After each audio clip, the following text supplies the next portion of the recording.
पिंपरी चिंचवड शहरात सध्या गुन्हेगारीच्या घटना या सातत्यानं समोर येतात.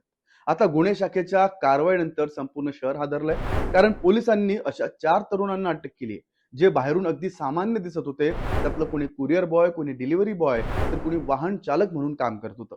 पण या तरुणांकडे जे काही आढळलं त्यानं पोलिसही चक्रावून गेले. या चौघांकडून तब्बल 9 बेकायदेशीर पिस्तुलं, 46 जिवंत काडतुसं आणि 5 अतिरिक्त मॅगझिन, जवळपास 8 लाख रुपयांचा हा शस्त्रसाठा जमा केला.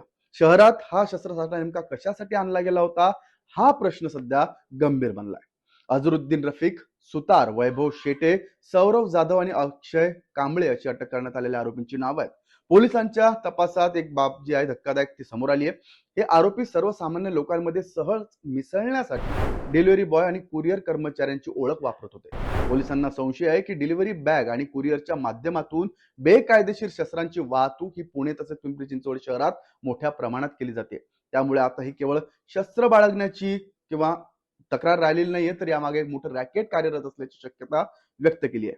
गुन्हे शाखा युनिट 1 ला शहरात मोठ्या प्रमाणात शस्त्रांचा साठा येणार असल्याची ही गुप्त माहिती मिळाली होती. त्यानंतर पोलिसांनी सापळा रचला आणि या चौघांना ताब्यात घेतलं. तपासादरम्यान त्यांच्याकडून जप्त करण्यात आलेल्या जिवंत काडतुसांची संख्या पाहता ही शस्त्र एखाद्या मोठ्या गुन्ह्यासाठी वापरली जाणार होती का, असा प्रश्न सध्या उपस्थित होतोय. विशेष म्हणजे या आरोपींचा संबंध कोणत्या गँगशी आहे का, शहरात गँगवरची तयारी सुरू होती का, किंवा कोणत्या मोठ्या गुन्ह्याचा कट रचला जात होता का, आता या सर्व दिशांनी तपास सुरू आहे. मात्र ही कारवाई अशा वेळी झाली जेव्हा काही दिवसांपूर्वी देहू रोड परिसरात रमेश रेड्डी या व्यक्तीची भर रस्त्यात 21 गोळ्या झाडून हत्या करण्यात आली. या घटनेनं शहरात आधीच भीतीचं वातावरण निर्माण झालं होतं. त्यानंतर अवैध शस्त्रांचा वापर आणि गुन्हेगारी टोळ्यांची वाढती हालचाल पुणे आणि आसपासच्या भागात पाहता याबाबत पोलिसांवर दबाव वाढला होता.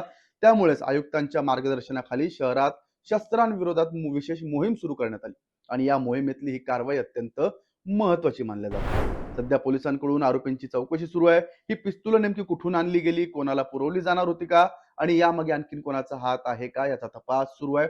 मात्र शहरातल्या या वाढत्या घटना, गुन्हेगारी घटनांच्या पार्श्वभूमीवर या एका घटनेनं एक गोष्ट स्पष्ट झाली आहे की शहरात आता गुन्हेगारांनी आपली ओळख बदलली आहे. हातात डिलिव्हरी बॅग घेऊन फिरणारा प्रत्येक जण फक्त पार्सलच पोहोचवत असेल असं नाही, तर काही जण शहरात मृत्यूचं सामानही पोहोचवत असू शकतात. याबद्दल तुम्हाला काय वाटतं, कमेंट करून नक्की सांगा आणि सतर्क राहा, सावधान राहा. पाहत राहा लेट्स अप मराठी. सोशल मीडियाच्या भाऊ गर्दीत विश्वासार्हतेने चकाकणारे नाव म्हणजे लेट्स अप मराठी.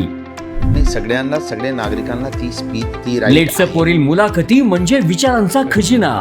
त्यानंतरच्या निवडणुकीमध्ये मला सोडून गेले. बातम्या केवळ वस्तुस्थिती सांगणाऱ्या, न प्रोपगंडा, फक्त जनतेचा अजेंडा.